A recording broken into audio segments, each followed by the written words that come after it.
Estamos aqui para dar voz ao povo. Em defesa dos cidadãos. Pela dignidade humana. Todos temos deveres, mas também todos temos direitos. Será que existe justiça? Isto é o povo a falar.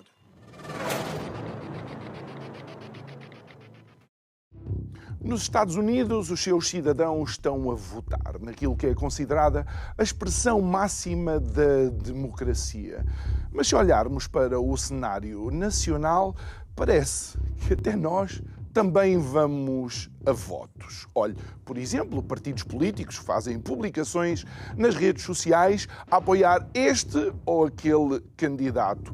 Figuras públicas que fazem a sua declaração de interesse em favor deste ou daquele candidato. Uma coisa verdadeiramente fenomenal, uma vez que nós somos Portugal. Boa noite. Meu nome é João Nuno Pinto e isto é o Povo a Falar. Estou consigo de segunda a sexta, neste mesmo horário, e recordo que desde o início desta semana que isto é o Povo a Falar é às 23 horas, emissão em simultâneo Curiacos TV e Rádio Vida 97.1. Mas voltemos às eleições americanas, porque é assim, no meio desta incongruência e disfuncionalidade, que o próximo inquilino da Casa Branca vai ser escolhido. Vai ser ele ou ela que vai determinar os próximos 4 anos das políticas americanas, seja para os Estados Unidos, seja obviamente para todo o mundo, com o peso que os Estados Unidos ainda têm.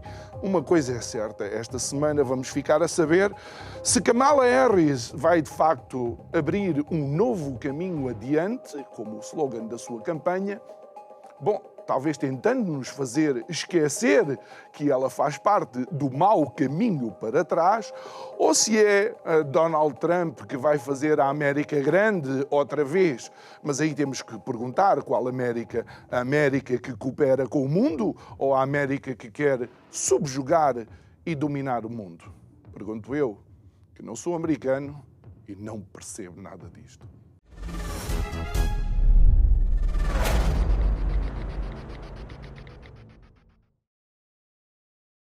De volta ao nosso estúdio, o nosso convidado de hoje é um amigo e alguém da casa, o João Carlos Dias. Olá, boa noite. Boa noite, João. Joca. Eu peço desculpa, é mais forte do que eu. Eu já nem levo a mão. E vou pedir aos espectadores e a ti também que me permitam tratar-te por Joca. E Joca, de facto, o que surpreende é que parece que todo mundo vai votar nos Estados Unidos. E para tirar isso e deixar para depois, tu tens 2 viagens este ano aos Estados Unidos, uma já em fase de campanha. Há 5 ou 6 dias atrás. Creio que tiveste sensivelmente 2 semanas lá. Tu tiveste em vários estados que são swing states.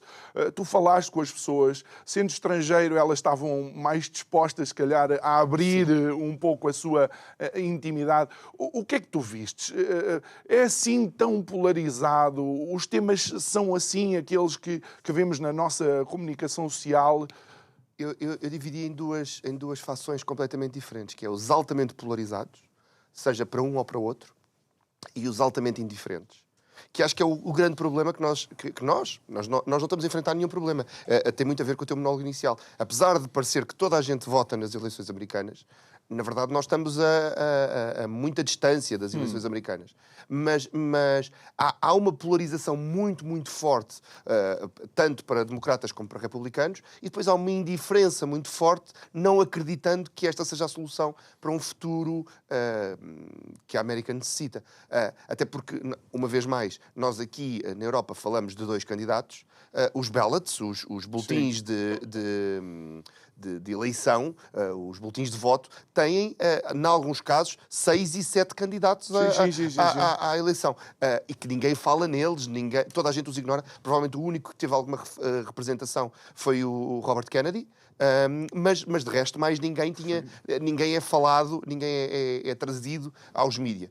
Dito isto, gostei do teu otimismo, quando tu dizes que esta semana nós vamos descobrir se Kamala Harris, porque, se pensares, há 4 anos atrás, demoraram 4 dias até dizerem quem é que achavam que tinha ganho. E demorou quase uma semana e meia até se definir quem é que realmente tinha ganho. Portanto, gosto do teu otimismo, acho que é porreiro estar neste mundo do povo a falar, a ver algum otimismo, mas não sei se sou tão otimista Olha, quanto tu. ontem uma das convidadas diz que ouviu um professor e alguém reconhecido, socialista, Surumanho, qualquer coisa, eu peço desculpa não me recordar do nome, de dizer que por todo o mundo diz que se ganhar Donald Trump haverá uma terceira guerra mundial. Mas ele acha que aquilo que pode acontecer ganhando um ou outro é mais provavelmente uma guerra civil se as coisas não correrem bem. Foi isso que também sentiste? Senti um bocadinho esse lado de uma tensão latente. Acho que está muito, muito dividido. E foi muito engraçado, porque eu estive, por questões profissionais nada relacionadas com jornalismo, nesta última viagem dos Estados Unidos, e por um lado, estive muito próximo de cristãos a roçar o radical, os cristãos radicais dos estados do Bible Belt, mas também estive na Pensilvânia, estive em Nova Iorque, que é muito mais democrata, ou assumidamente democrata, e em ambos os lados ninguém está muito preparado para assumir que perdeu. E isso leva-nos para um estado de sítio, a roçar a guerra civil, uma vez mais, fruto desta polarização. Porque, e aqui eu faço a meia-culpa dos mídia, normalmente nós ou é um herói ou é um vilão. Porque é que não podem estar os dois errados, não é? Mas ou é um herói ou é um vilão. E ou és completamente pró-Trump, ou és completamente pró-Kamala. Não podes dizer, não, há coisas que eu gosto no Trump, há coisas que eu gosto na Kamala, há coisas que eu não gosto no Trump, há coisas que eu não gosto na Kamala. E isso não existe. Ou és completamente, ou mergulhas de cabeça, yeah, ou não vais pôr o pé na água. Mas, entretanto, eu recordo-me tu me teres dito, ainda antes de nós te convidarmos para estar aqui, teres dito que tinhas falado com algumas pessoas e que tu sentias que da parte das pessoas a umas preocupava a imigração, a outras preocupava a economia. Qual foi mais ou menos... Aqui há as duas fações, depende muito da fação com quem estás a falar. Nos tais Bible Belt, o aborto é um tema. E acho particularmente interessante porque mesmo Trump não se definiu muito o que é que iria fazer, porque o Trump deixou em aberto a questão dos Estados decidirem sobre a questão do aborto. Portanto, ele próprio não é tão contra o aborto como os cristãos acreditam que ele é. Ou pelo menos queriam que ele fosse. Por outro lado, na questão da Kamala, a economia, que parece, e aqui uma vez mais comunicação social, parece que a economia americana está muito, muito mal. Depois os números não o provam. Há aqui uma e eu notei, por exemplo, eu tinha estado lá em fevereiro, de fevereiro para outubro, o preço dos combustíveis estava bastante mais baixo. Há algumas situações... A questão é saber se chegou aos valores que encontraste noutras viagens, por exemplo, pré-Covid, não é? Não. Isso é que não. E é essa perda de poder de compra dos americanos que está a ser difícil para eles gerirem, não é? E há aqui muitas pedras no sapato, de parte a parte. Há aqui incongruências, há aqui falsidades, mentiras, e leva-se tudo muito a peito. Voltamos à tal polarização. É tudo muito... Quando alguém diz alguma coisa, é sempre para magoar, é sempre para fazer doer. E às vezes não se tolera o erro. O erro é automaticamente um engano. De parte a parte. E isso é interessante. Tu viste agora há poucos dias, tivemos duas questões com o humor, e eu gosto muito do humor. Tiveste a questão do humorista que faz a piada dos porto-riquenhos e da Ilha do Lixo, e tens a Kamala no Saturday Night Live, que automaticamente foi criticado porque era uma utilização indevida de espaço televisivo. Indevida e desigual. Indevida e desigual. Uma queixa da FCC. Sim. E tudo isto é tudo muito... se ela foi lá, então é porque há uma agenda por detrás. Claro. Se o Trump pôs um humorista, então é porque há uma agenda por trás. tudo é muito É interessante sensível. Sim, e algumas coisas são profundamente rabiscadas, não é? Não sei se te recordas, porque nesse mesmo rally de campanha do Trump no Madison Square Garden, Sim, houve pessoas, houve meios de comunicação social, atenção, porque o partido nazi americano também fez aqui um evento há 45, 50 ou 60 anos. Tudo vale tudo. Eu vou-te dizer, eu já tinha estado algumas vezes nos Estados Unidos, foi a 7ª ou 8ª viagem, em campanha foi a primeira vez, e a televisão é profundamente... E se nós acusamos os nossos canais de televisão de serem politizados, nos Estados Unidos é a loucura total. Tu vês o mesmo noticiário na ABC, ou o mesmo horário de noticiário na ABC ou na Fox, e se por um lado o Trump tem todos os defeitos do mundo, no outro tudo o que ele disse foi a melhor coisa desde que Jesus caminhou sobre as águas. Então é tão binário. É completamente binário, on-off. E depois, mesmo nos intervalos, que é uma coisa que nós, europeus, não estamos habituados, os intervalos publicitários são políticos. Agressivos. Dou-te um caso, houve um, por acaso acho que até filmei, depois posso-te mandar. Há um caso em que é a relembrar 1000 vezes que um determinado candidato a senador tinha alegado que era veterano de guerra. E ele nunca foi veterano de guerra porque ele tinha ido para o estrangeiro, mas só fazer trabalho de escritório. Portanto, tecnicamente, ele não tinha estado na guerra porque ele era administrativo. E isso era uma mentira suficiente para as pessoas já não votarem nele. Mas a relembrar com fotografias privadas, é uma campanha muito, muito suja. Especialmente para nós. Se calhar nós, europeus, somos um bocadinho snobs nisso. Não gostamos muito de ir para a lama. Mas já estamos a mudar. Já estamos a mudar. Mas sim, e noto isso. E foi engraçado, até na parte mais cristã das conversas, como na parte mais comercial das conversas, toda a gente achou esta campanha não nos está a ensinar nada. A Kamala é muito acusada de não responder a perguntas. Mas o Trump também não as responde. O Trump fala muito, mas não entra em detalhes. O Trump diz que vai acabar com a guerra na Ucrânia, não explica como, que acaba com a guerra da Ucrânia antes de tomar... Ele esteve no Joe Rogan, não sei se... Sim. E ele diz, não, eu acabo a guerra antes de tomar posse, a guerra acaba. E o Joe Rogan já fez o endorsement. O Joe Rogan é profundamente pró-Trump. Aliás, ele fez o pleno. Ele teve Trump, depois teve o J.D. Vance e agora teve o... que também se calhar é um tema que tu vais querer, o Elon Musk. Ele fez o pleno em 4 episódios, ele teve 3 players grandes do Partido Republicano. Mas este lado de... uma parece que não responde a nada, o outro fala muito, mas não diz nada. Ok, mas vamos ver uma coisa. E obviamente eu não quero tomar partidos. Eu, mais uma vez, faço aqui uma declaração de interesse. Eu já disse, creio que aqui no programa, mas se não volto a repetir, eu não sou fã de Donald Trump. Mas se tivesse que votar, e olhando para o currículo, para as políticas e para aquilo que foram os resultados das políticas, eu estaria mais inclinado a votar Donald Trump. Mas, por exemplo, fica muito difícil. Alguém que era vice-presidente da administração Biden, desde que assumiu ser o ticket, ainda não deu uma conferência de imprensa. Sim.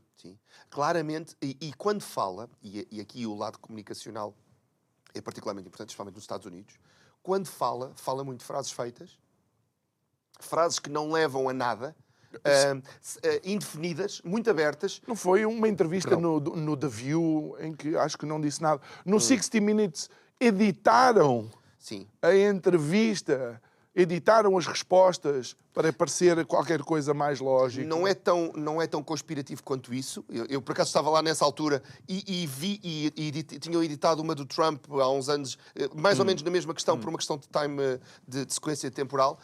Acontece em televisão e já aconteceu noutros programas. Agora, o que me assusta na Kamala é a falta de personalidade. Porque tu do Trump, tu sabes como é que ele... Tu sabes como é que ele não funciona. Ou seja, há ali uma loucura associada à maneira de agir. Tu já estás com um pé atrás, já estás à defesa porque é improvável. A improbabilidade... O facto dele dizer que amanhã vai para a França não quer dizer que amanhã não invada a Itália. Do Trump tu esperas tudo. Da Kamala, a Kamala parece que não parte um prato. E quem não parte um prato, ou quem que aparece que não parte um prato, normalmente quando se passa-se de uma maneira estranhíssima. E esta falta de personalidade, tu não sabes o que é a Kamala. Ninguém, ou pelo menos não, ela não conseguiu entrar como pessoa. Ela é um boneco que está ali. É quase um Biden 2.0, não é? Porque não há ali uma vontade de vencer que tu esperas de um presidente americano. Ou de uma, não achas que há, por exemplo, deixa-me ver, há um comício, e isto não é tornar a coisa religiosa, mas é falar sobre religião, porque nos Estados Unidos a religião é um assunto. é Aliás, ambos estão a jogar a cartada da religião. Tanto Trump está muito próximo de alguns líderes evangélicos e católicos, como Kamala também já está muito próxima. E também judaicos. E também judaicos, E a que é Kamala, outro assunto. A Kamala já não é assim tão próximo. Mas, por exemplo, num comício da Kamala, alguém gritou Jesus é Senhor, e imediatamente, isto está na internet, as pessoas podem verificar, ela disse, deves ter enganado no comício. Sim. É mais lá para baixo. Só para nessa mesma semana estar com dois líderes religiosos e ir visitar uma igreja. Sim. E isto parece meio... estas incongruências. Os democratas têm essa questão da laicidade do Estado, tentam ser mais... Ou seja, em privado eles podem ser religiosos, o Estado deve ser laico. É uma visão mais política, mais próxima do que eles praticam, nesse sentido. Agora, que ambos estão a jogar a cartada religiosa, não tenho a menor dúvida. Eu estive com Trump em... fevereiro, penso eu, na NRB, aí numa grande conferência de televisão para canais de inspiração cristã, e Trump foi recebido quase como se Jesus... Mas olha, ainda bem que Jesus descesse à terra. Ainda bem que relembras, porque uma das acusações que fazem a Trump e uma das críticas, às vezes, que até pessoas da própria campanha fazem a Donald Trump, é que ele está a sabotar um pouco a campanha, porque chega muito tarde, fala durante muito tempo. Não, quero falar contigo sobre isso, porque eram 3 da manhã. Sim. E nós estávamos ligados via, não sei se o WhatsApp um link, ou qualquer nós estávamos coisa. Em WhatsApp, mas estávamos exatamente, com o link. E nós vimos um grupo de música a esgotar o seu repertório. A fazer uma fábrica de salsichas. Exatamente. Só faltou fazer músicas em palco, porque Trump estava atrasado. Com uma boa desculpa. Ele aí teve uma boa desculpa. Não sei se te recordas, mas ele alegou que... Não, porque eu, entretanto, dormi. Estava uma tempestade em cima. Aquilo foi em... Nashville. Não? Nashville, é possível. Eu acho que sim. Sim, acho que sim. Nashville. Sim, Nashville. E estava uma tempestade e o piloto, ele chega e diz, o piloto perguntou se tínhamos mesmo que aterrar ou se podíamos voltar porque o tempo não estava muito bom, e ele alega que orou a Deus, que Deus abriu o tempo e que ele pôde pousar e que já tinha saído atrasado do rally anterior, mas e foi uma apoteose de ele pediu a Deus e Deus melhorou o tempo. Mas sim, ele é particularmente ele atrasa-se muito. É histórico, toda a gente já espera isso dele. Já na altura, e foi antes dos ataques, a segurança era muito apertada, especialmente em eventos com muita gente. Mas quando ele é conhecido por não... O protocolo para ele é o que lhe apetece fazer no momento. Há ali alguma aleatoriedade no protocolo. Olha, eu já tinha estado com ele nas Nações Unidas e a mesma coisa. Deixa-me utilizar também esse evento, porque... foi provavelmente uma das melhores intervenções de apoio ao Donald Trump e foi um padre católico. Ele não era padre, ele é economista, mas ele tem funções de clérigo. Ele é responsável. É um dos leigos católicos. É líder de um board de uma igreja católica. Okay. Ele tem funções, mas não seculares, não religiosas. Mas sim, ele tem um conjunto de pessoas muito inteligentes à volta dele. Que depois faz alguma confusão, não é? Tu teres um tipo tão aleatório, dá a entender que em privado, e tu já viveste isso com alguns políticos nossos, que com as câmaras acesas são autênticos pitbull, e depois em privado são filósofos que falam de maneira interessante e inteligente. E eu suspeito, e aqui já é uma suspeita, não é baseada em nada, que o Trump privado é capaz de ter ali muitas coisas interessantes a acontecer. Agora, o Trump público vou usar um termo que não é americano, é para o nosso presidente, é um catavento de atenção política, não é? Mas sim, há ali um interesse, há ali uma personalidade muito interessante. Olha, vamos falar então de apoios e de pessoas inteligentes, como aproveitar essa ponte que tu acabaste de construir. O apoio de Elon Musk não sendo propriamente surpresa, não é? Quem acompanhasse o Elon Musk, dificilmente o Elon Musk ia apoiar um candidato democrata. Mas já tinha apoiado, não é? Historicamente tinha apoiado vários. Sim.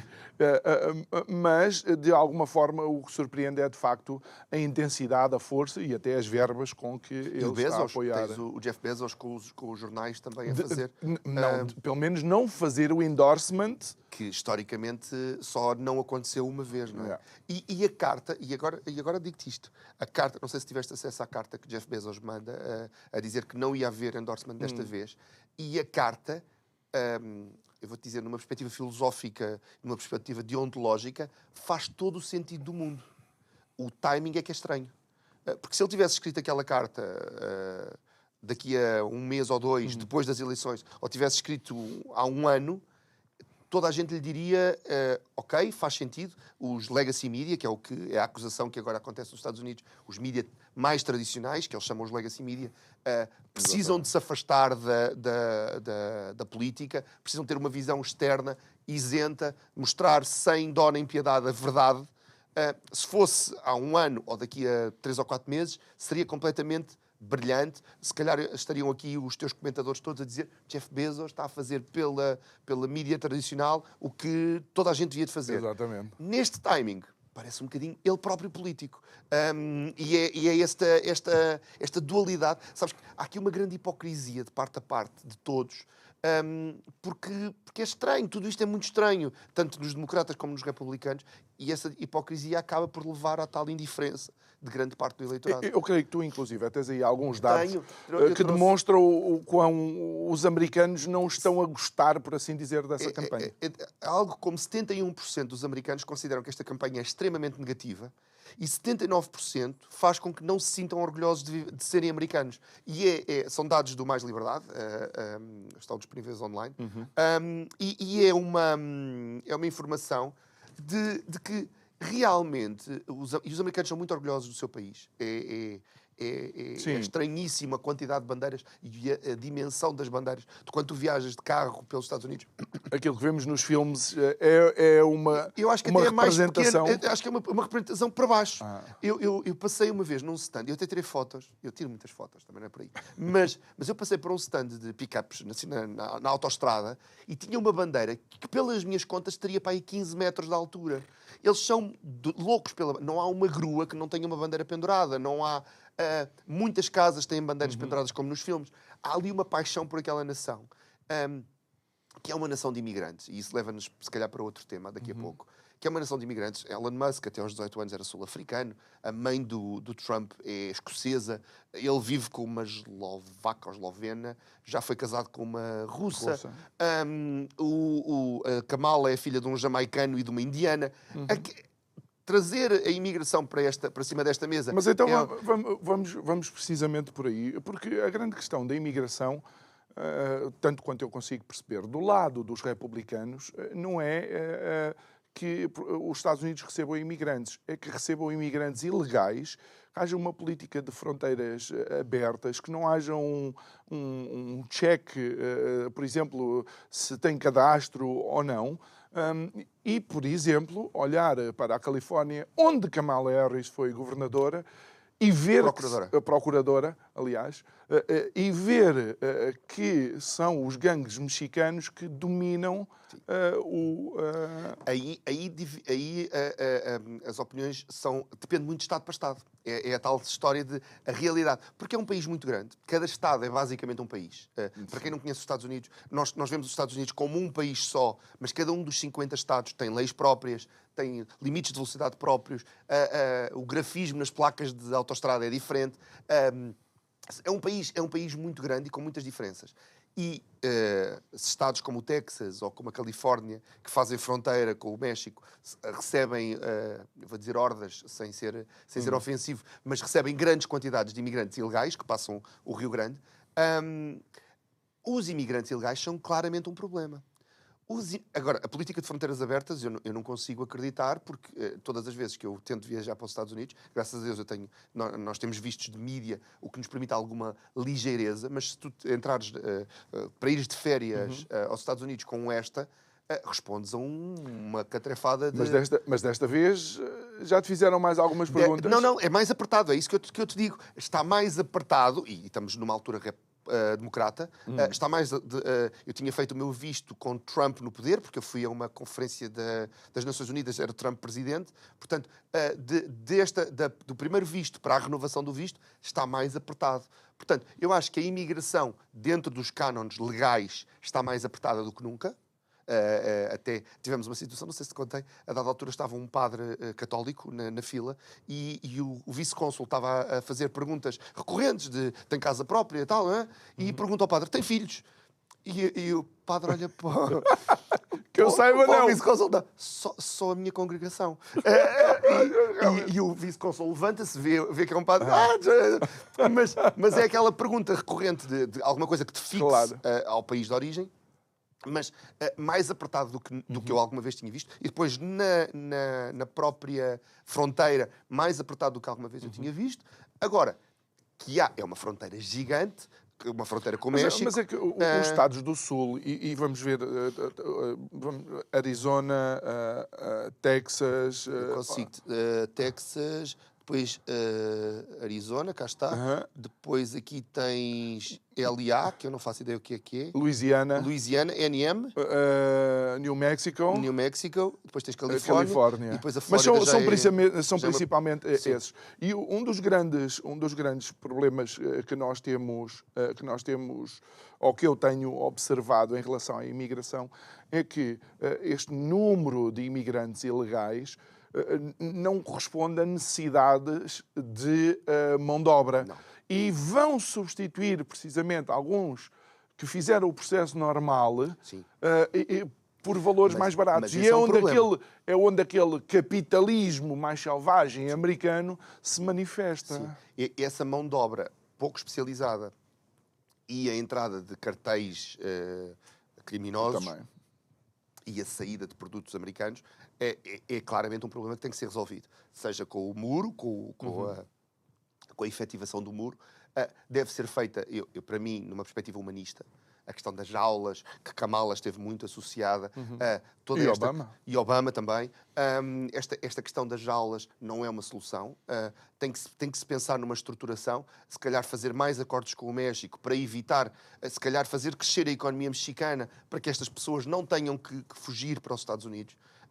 Agora, não é um assunto que esteja em cima da mesa. Tu não ouviste nenhum dos candidatos a falar disso. O que tu ouves os candidatos é falar de que uns cheiram mal dos pés, os outros têm pelos a sair das orelhas, uns são lixo, os outros cheiram mal, e andam ali a discutir nada, a chamarem-se nomes uns aos outros. E depois o Presidente dos Estados Unidos vem e diz que não, quem é lixo são os do Trump. Parece que estás a discutir no trânsito, na IC19 em hora de ponta, e que alguém não te deixou entrar, e estão ali numa discussão vazia, não é? Olha, e porquê que achas, e agora talvez uma análise assim também mais filosófica, porquê que achas que há esta polarização? Será que as pessoas já sentem que não são ouvidas se não falarem desta forma? E depois, isto é quase o efeito de espelho, não é? As pessoas veem-se refletidas em líderes políticos que falam desta maneira? Tu falaste em filosofar um bocadinho sobre o assunto, e eu vou-te dizer, eu ouvi, e não é uma história minha, até posso dizer de quem é que eu ouvi originalmente, que é de João Miguel Tavares. Ele dizia que a política devia de ser como um duche. Há alturas em que tu pões o manípulo do duche mais para o lado vermelho, há alturas que tu pões o manípulo do duche para o lado mais azul. Se estiveres no verão, que está a calor, tu pões a água um bocadinho mais fria e puxas para o lado azul. Quando está mais frio, tu precisas de calor e pões um bocadinho mais para o lado vermelho. E futebolizar a política e dizer não, eu sou sempre azul, e estares a tomar banhos de água fria no inverno, é só estúpido. Não, eu sou só do vermelho. E estares a tomar banhos de água quente no verão... Embora 10 segunditos de água fria ajuda a disparar... Não, isso dispara o que tu quiser. Não. Não somos bárbaros. Eu costumo fazer isso. Pronto. E por isso é que estás nessa fantástica forma física. Já eu não. Eu gosto muito do meu banhinho de água quente e do meu banhinho mais fresco, mas quente na mesma, no verão. Mas é uma questão, é esse lado. Tu dizeres, eu sou Trump. Se calhar o Trump dá jeito em alguns momentos da política, mas não quer dizer que ele tenha que ser todos os momentos. Claro. Eu sou Kamala. Não tens que ser Kamala os momentos... Era aquilo que eu dizia um bocadinho no princípio, não é? Se calhar, se nós tirássemos a questão do aborto de cima da mesa no Trump e na Kamala, se calhar havia muita gente que votava do outro lado. Porque concorda com outras coisas que eles dizem. Porque não tem que ser nem tudo certo, nem tudo errado. E este lado de o que é mais importante para ti? É a economia? É o aborto? É a política externa? É os carros elétricos? É o quê? Estou a perceber. E essa hierarquização dos problemas que o país está... É que devia ser o que escolher. Eu não sou...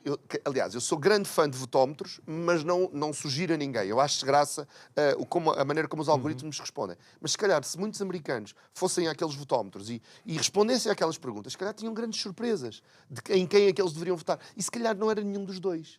Porque se calhar no meio daqueles 7 ou 8 que estão lá e que ninguém fala, há lá pessoas que se calhar dizem, olha, eu sou contra isto como tu, eu sou a favor disto como tu, só que não tenho tantos anúncios. E vamos ver a questão racial. Não achas que também fica difícil, e porque as minorias lá, e o voto do latino, o voto do afro-americano, o voto do asiático, acaba por ser importante. Mas não fica difícil dialogar com pessoas que, por exemplo, após verem a nova líder do partido conservador inglês, que não sei se é o trabalhista, se é o...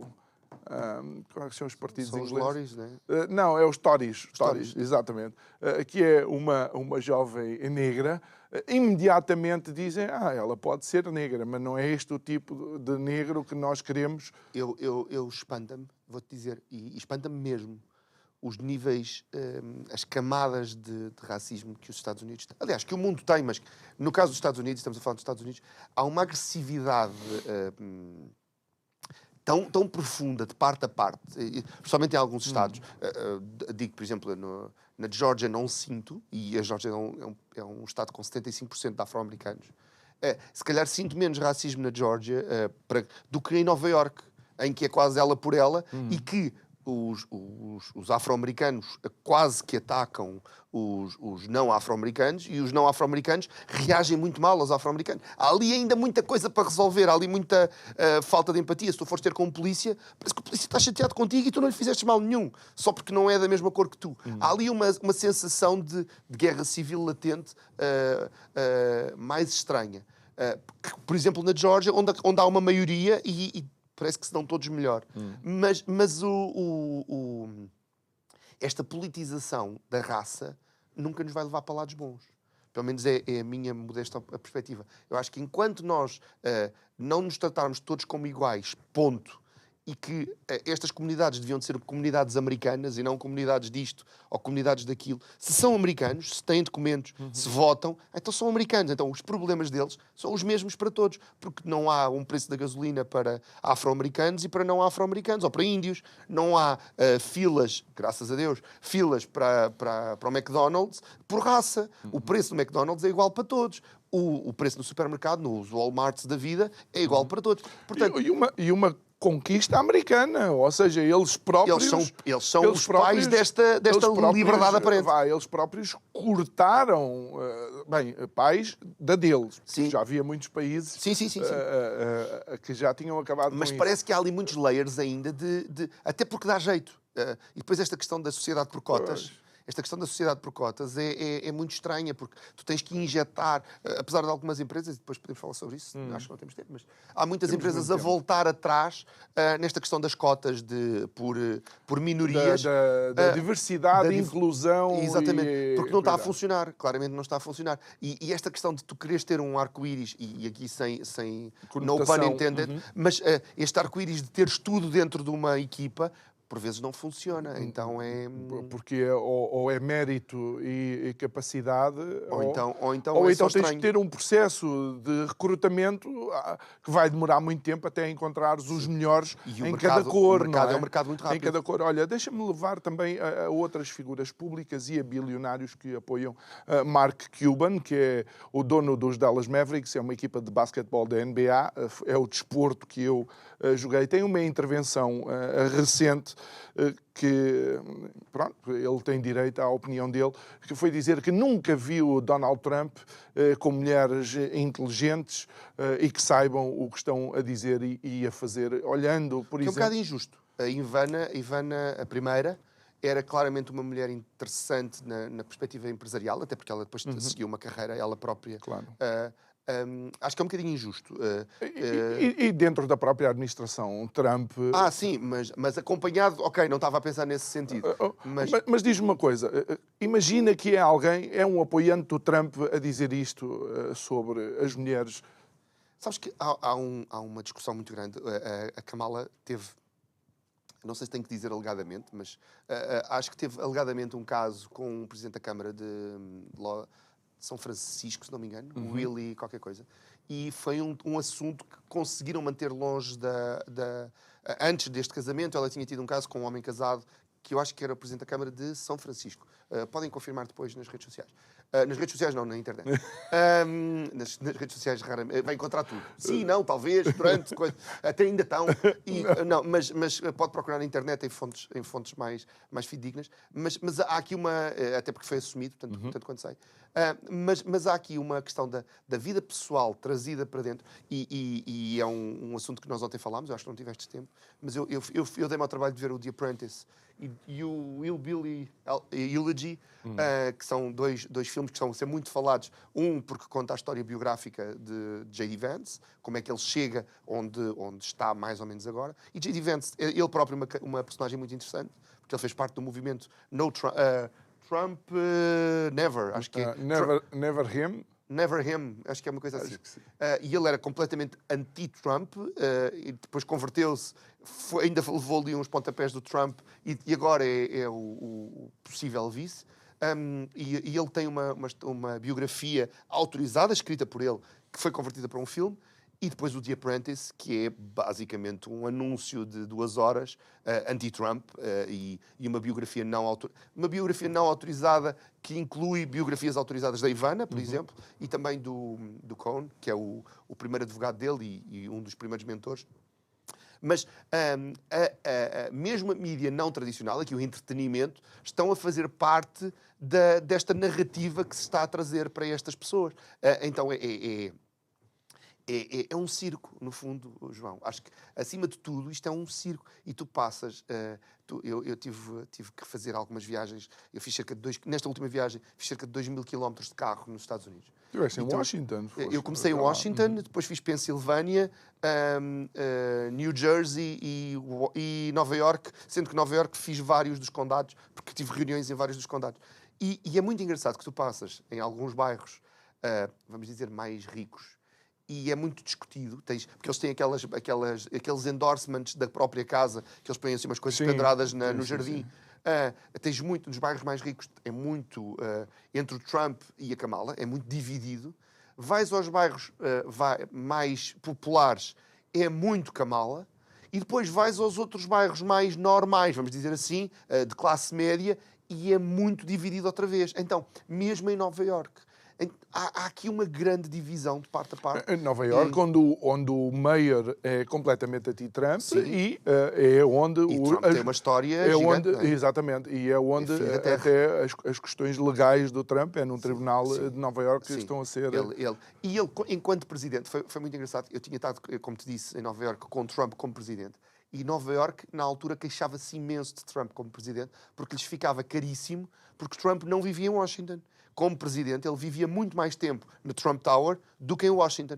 porque ele sentia-se melhor em casa do que em Washington. Então, a nível de questões de segurança, e a Trump Tower fica ali muito perto do Central Park, tinha que se fechar Era um muito o desafio. Central Park para as comitivas de Trump e dos convidados de Trump, e era para a própria cidade era um ónus caríssimo. Se não me engano, eles ao processaram o governo, ou pediram um valor extra ao governo por causa da presença constante do presidente em Olha, Nova que Iorque. pontos mais é que tens achado interessante na campanha ou naquilo que poderá resultar depois Eu acho que das o que vem a eleições de seguir, hoje? aquilo com que nós começámos, eu acho que vai demorar algum tempo até nós sabermos quem é que é realmente o presidente.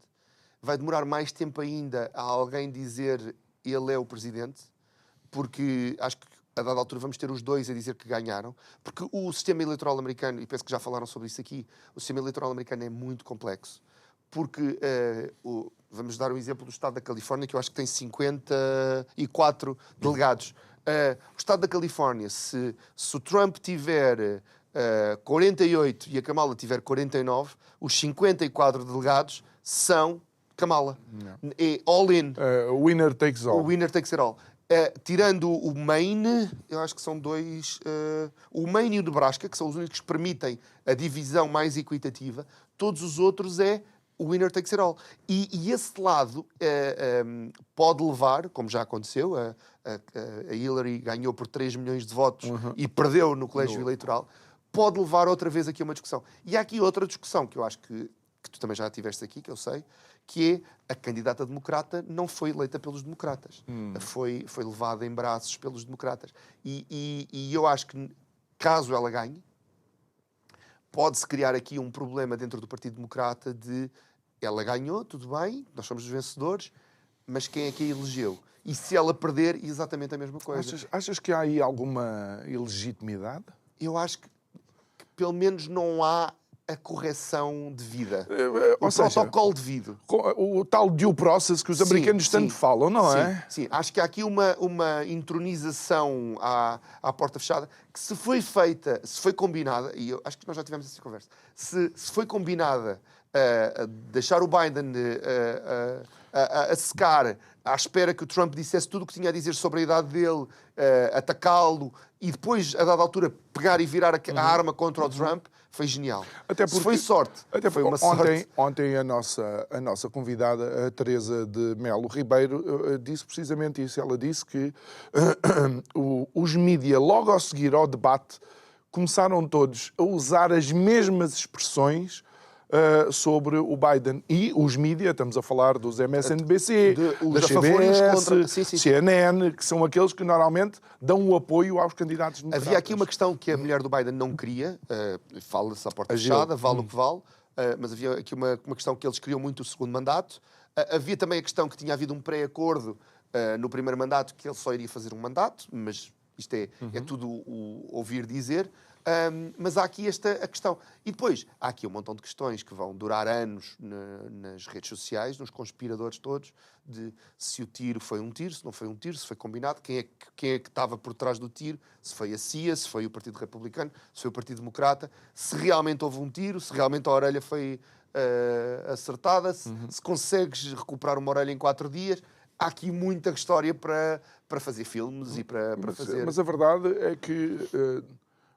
dois dos grandes presidentes disruptivos e que criaram, primeiro, com o movimento civil, o John Kennedy, perdão, o segundo com o diálogo com o Gorbachev, o Ronald Reagan, ambos sofreram atentados, sendo que o fim de foi diferente do outro, não é? Mas o Reagan esteve por um fio. Atentado, estes dois, na verdade, porque o outro não chegou a haver troca de tiros. Este atentado acaba por ser assim uma coisa estranha, porque é um balão gigante que nunca mais se falou no assunto. Mas que a ganda sniper, para acertar de raspão na orelha... Depende a quem é que tu perguntares.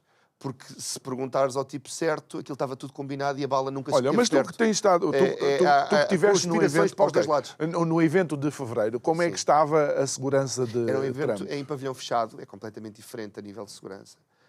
Aqui, e posso dizer, porque é um assunto que me tem estado a Porque eu não tenho uma opinião. Acho que já tivemos essa conversa também. É lamentável, mas nós conversamos muito na redação. Há muitas conversas que não vêm para o programa.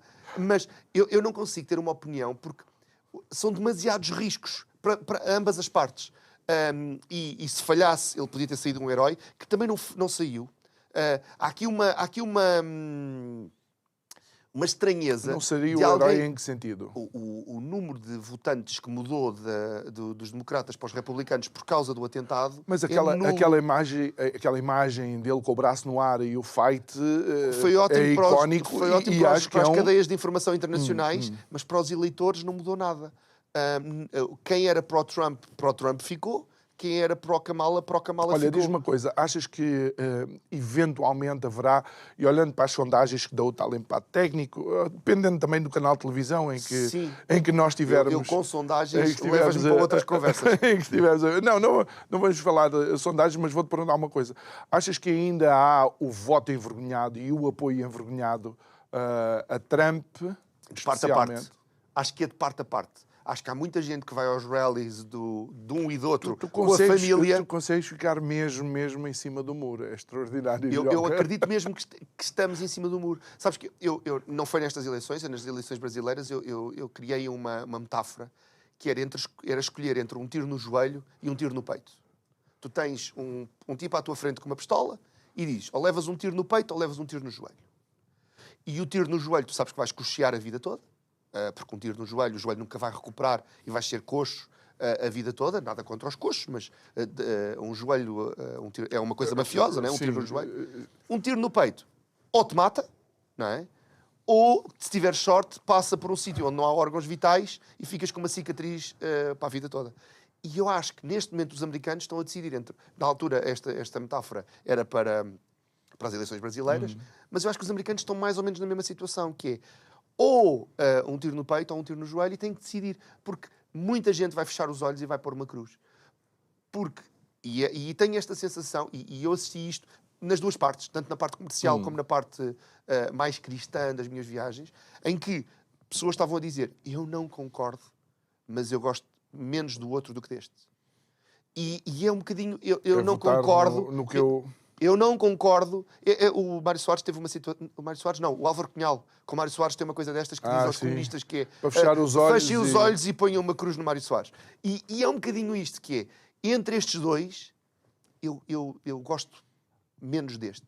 Olha, mas deixa-me levar-te para uma questão que são questões essenciais e que nos preocupam, obviamente, são os dois conflitos que existem atualmente. Dos dois candidatos, quem é que tu achas que pode, de facto, mediar os conflitos? Sinceramente, nenhum dos dois. É extraordinário, porque o Trump vai lá e vai mandar neles. Não vai mediar, vai mandar. O Trump tem um currículo de negociador que me diz que, se há alguma probabilidade, ele é capaz de ser... Não sei como é que ele vai fazer, não sei se vai meter uma bomba pendurada por cima de uma capital. Lá está, isso não é mediar, é mandar. Ok, mas quando estamos numa situação de risco de vida, amputar a perna pode ser a única... Eu ia pegar precisamente na tua dinâmica, que era, qual dos dois pode mediar? Eu acho que nenhum dos dois. Porque o Trump vai lá e não vai mediar, vai mandar, porque ele não tem tempo para mediar. Porque o Trump, se ganhar, tem que mostrar trabalho muito rapidamente. E ele prometeu que ia ser tudo muito rápido, então ele vai pegar numa coisa dessas e vai dizer, olha, estão a ver aquele avião? Tem uma bomba atómica. Ou cai num, ou cai no outro, ou não cai em nenhum. Querem fazer as pazes ou querem desaparecer? E é de fazer isso. Ele é menino para isso. A Kamala, ou pelo menos esta Kamala que nós conhecemos, porque não há informação de outro tipo da Kamala vai lá e não vai mediar, vai ouvi-los. E fica tudo na mesma. E fica tudo na mesma. É sabes aqueles líderes que tu vais ao gabinete e dizes, não, isto. Ele tem toda a razão. Tem toda a razão. E daqui a 6 meses estás lá e estás a ter a mesma conversa que nada mudou. E eu acho que a Kamala é um bocado esse género de líder. Ouve toda a gente, é muito simpática, mas não vai mudar nada. Falta-lhe então, pragmatismo nem um nem outro são bons a decisão. mediar. Um vai mandar, o outro vai ouvir e não vai fazer nada, que é o que Biden tem feito até aqui. Tu achas que amanhã de manhã já sabe alguma coisa? Eu acho que, com um bocado de sorte, hoje é terça, não é? É. Quase quarta. Terça-feira da próxima semana. terça-feira da próxima. Fica já pré-combinado. Está bem. João Carlos Dias, Joca, caro amigo, obrigado por ter estado aqui connosco. Espero que tenhamos mais ou menos falado tudo aquilo. Não, agora vou reciclar este papel todo. Vou reciclar. Também trouxe um gráfico sobre a inflação e tudo. Recicla que estamos a precisar. Obrigado por ter estado aqui connosco. Obrigado a si que nos acompanhou em mais o Isto é o Povo a Falar. Já sabe, pode rever estas conversas indo ao canal do YouTube do Isto é o Povo a Falar. Faça a sua subscrição. Partilhe também nas redes sociais, envie para os seus amigos, para que todos nós possamos ouvir um bocadinho daquilo que é a opinião sobre esta temática. Resta-me agradecer e amanhã estamos de volta para mais um programa. Obrigado.